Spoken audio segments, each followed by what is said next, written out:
So guys, in today's video we've got a lot to cover. I've got your guide here for the first Riven's Wish quest. As well, we're going to be talking about the brand new collaboration that was announced between Destiny 2 and Mass Effect. And I'm also going to be showing you guys the brand new Emblem Code to get your hands on the community event emblem. As always though, if you're going to enjoy this video or find it helpful, be sure to leave a like on the video and subscribe to the channel if you haven't done so already, as it's free to do and it really does help me out here a lot. Getting closer and closer to that 1000 sub goal, so any support there would be greatly appreciated. But as always, I hope you're going to enjoy this one and let's just jump straight into it. So, first off, that brand new Riven's Wish quest guide. Let's get into it. You're going to want to head into the game and then talk to Mara Sov in the helm. She'll have the quest there waiting for you. And the first part of the quest will give you two objectives. One will be to complete the public events that happen in the Strand here on the Dreaming City, as well as just complete other events within the Dreaming City itself. So the first part, completing public events, just head over to the Strand, which is the bottom part of the Dreaming City map right here. There'll be a public event which spawns in, and if you complete the heroic version of this event, you'll get that step completely knocked out in one go. If you don't get the heroic version to spawn, you'll just have to do the normal version 3 more times, or just do the heroic version the next time the public event comes around. The second part of this first step is going to require you to just complete different activities within the Dreaming City. So if you want to, you can load up a blind well and do a couple of runs of that. I've heard that that gives a high percentage, so if you find people for that, go ahead. I'm pretty sure that a Last Wish completion or a Shattered Throne run would also give you quite high percentage on that step. But what I did is I actually speed ran my way through a couple lost sectors here in the Aphelions Rest in the Strand, since I was already in that location thanks to the public events. Completing one lost sector gives you 7%, so I believe you need to do around 15 clears of a lost sector, and the Aphelions Rest is really easy with Strand. You can just grapple straight up to the boss, kill him, collect the loot, and then rinse and repeat. Leave the area, come back in. Very quick to do, and that will get that step done very easily. Then after that, you just return to Mara Sov, and she will grant you a Riven's Wish token, which can be spent in Mara's inventory for a variety of different rewards. Your first options here are red border raid weapons from the Last Wish raid. Second option are exotics that dropped from the Lightfall year. And your final option is a load of different resources, so exotic ciphers, ascendant alloy, ascendant shards, or the 2 new mementos that dropped from the Dawning or Festival of the Lost events this year. So first off, we're going to be talking about what red border weapons you should be getting if you don't have any of them. I would highly recommend that you get your hands on either an Apex Predator or a Supremacy. These two are easily the top weapons from this raid loot pool.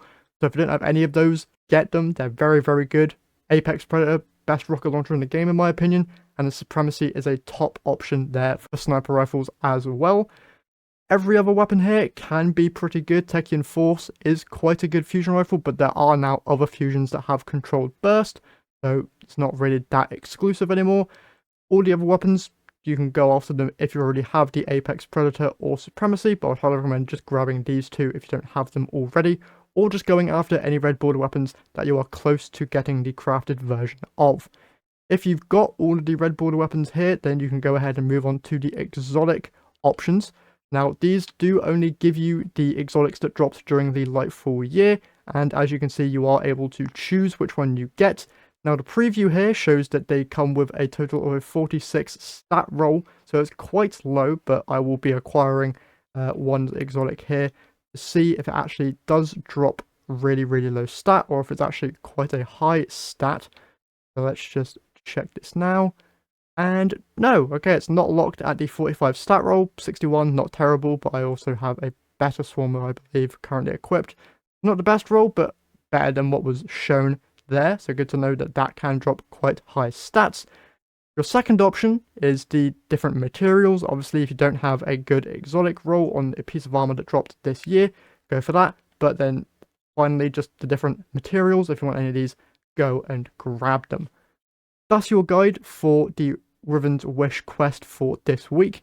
Now then, let's move on to the brand new collaboration that's going on between Destiny 2 and Mass Effect. So over on Twitter, Destiny the game announced that Destiny 2 will be collaborating with Mass Effect. So on February 13th, these brand new armor sets and cosmetic items will be available in the game.